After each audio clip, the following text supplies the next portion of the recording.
Olá, mais um vídeo da série especial Imposto de Renda Pessoa Física. Nesse vídeo nós vamos falar um pouquinho sobre como deve ser feito o tratamento dos bens e direitos, esse lançamento na sua declaração de Imposto de Renda Pessoa Física. Olha aí na sua tela, vamos falar em relação à compra de imóvel. Então nós temos duas situações aqui para mencionar em relação à compra de imóvel.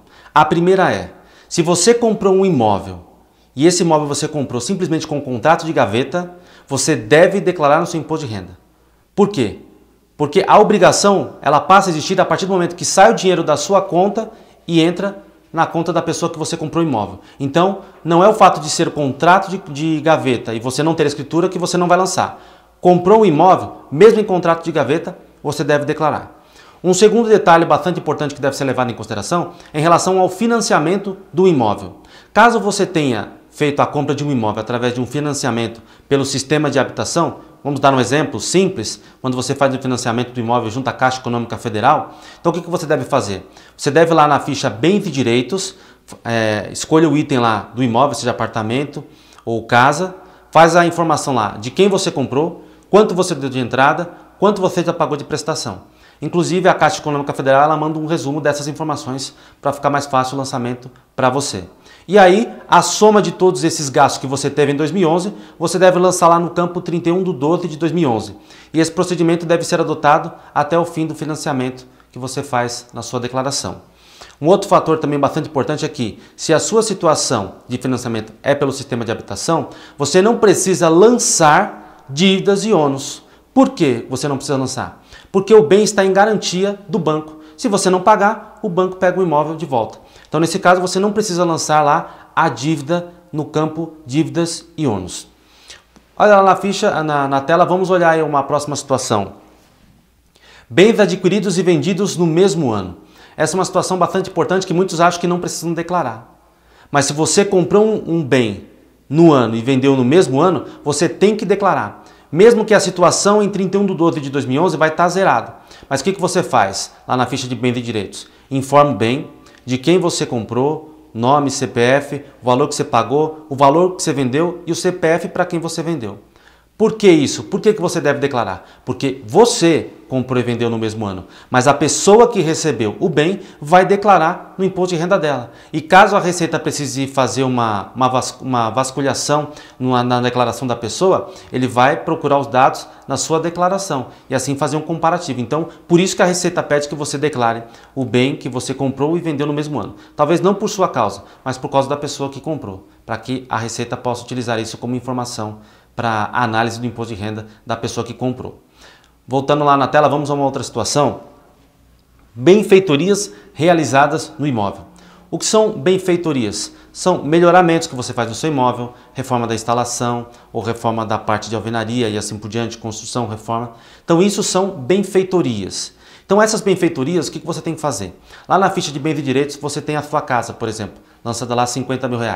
Então os gastos que você teve com as benfeitorias, se o seu imóvel você adquiriu após 1988, então todos os gastos de benfeitoria que você tem comprovação, notas, recibos e assim por diante, você faz a soma desses valores que você teve no ano, dessas benfeitorias, e acrescenta todas essas informações no campo de discriminação e pode acrescentar o valor a mais no item 31/12 de 2011. Então o valor lá declarado é 50 mil. De benfeitoria você teve 10, faz todas essas informações lá na ficha de bens e direitos e no total lá 31/12 de 2011 você pode lançar 60 mil. Agora no caso, se o imóvel você adquiriu antes de 1988, aí você tem que entrar lá na ficha bens e direitos e essas benfeitorias você tem o item lá 17, benfeitorias, e essas benfeitorias você faz especificamente a discriminação dela nesse item, no caso de imóveis comprados antes de 1988. Voltando lá na tela, vamos falar de uma outra situação. Bens sinistrados, furtados ou roubados com e sem seguro. Um exemplo prático aí nessa situação que nós vamos usar é um carro. Espero que não tenha acontecido com você, mas se aconteceu, infelizmente, vamos ver como é o procedimento que a Receita pede para adotar. Então você teve lá seu carro, você pagou R$30 mil, está declarado no seu imposto de renda. Então o que você tem que fazer se foi roubado? A situação em 31/12 de 2011 estará zerado. E no campo de discriminação, você coloca os dados do boletim de ocorrência. Agora, se esse veículo ele está sendo financiado, você vai dar baixa nele nos bens e direitos, mas Na ficha dívidas e ônus, se ele está financiado, você infelizmente vai ter que continuar pagando as prestações.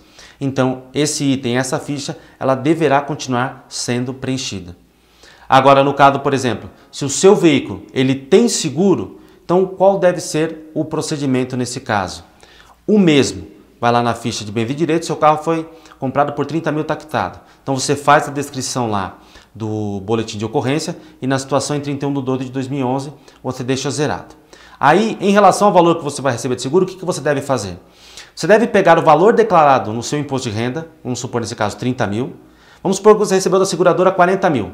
Então, pega o valor 40 mil menos 30 mil, a diferença deu 10 mil. Esses 10 mil você vai lançar na ficha rendimentos isentos e não tributáveis. Agora, no caso, se o valor do veículo lançado lá é 30 mil, o valor que recebeu da seguradora é 30 mil, você não precisa lançar nada. Dá baixa no bem. E se você adquiriu um novo veículo, basta abrir uma nova ficha e fazer a discriminação desse veículo e inclusive as informações da forma de pagamento. Vamos lá agora falar de uma última situação, consórcio não contemplado e o consórcio contemplado. Aqui existem alguns detalhes que devem ser levados em consideração. Vamos falar um pouquinho aí sobre o consórcio não contemplado. No caso do consórcio não contemplado, lá na ficha de bens e direitos, nós temos o código 95. E lá você deve, na discriminação, você deve informar os dados do consórcio.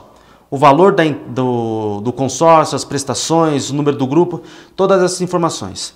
E a soma do que você pagou em 2011, você deve informar lá em 31/12/2011. Então essa é a situação que se dá no caso do consórcio não contemplado. E se você foi feliz em 2011 e o seu consórcio foi contemplado, o que você deve fazer? Lá no código 95 do consórcio que você pagou, caso você já venha pagando há anos, o que você tem que fazer? Esse valor que consta na declaração do imposto de renda em 2011, ele vai desaparecer.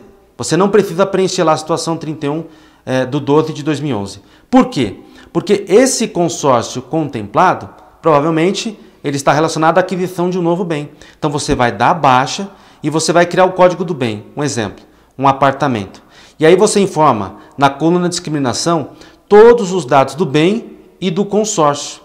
Aí você vai deixar em branco a coluna lá em relação ao ano de 2010 e na coluna do ano de 2011 você vai informar o que você pagou lá no código 95, tudo que você pagou e tudo que você pagou em 2011. E aí a situação em 31/12/2011 será exatamente o valor que você pagou até o presente momento. Inclusive, caso você tenha dado um lance, o valor do lance.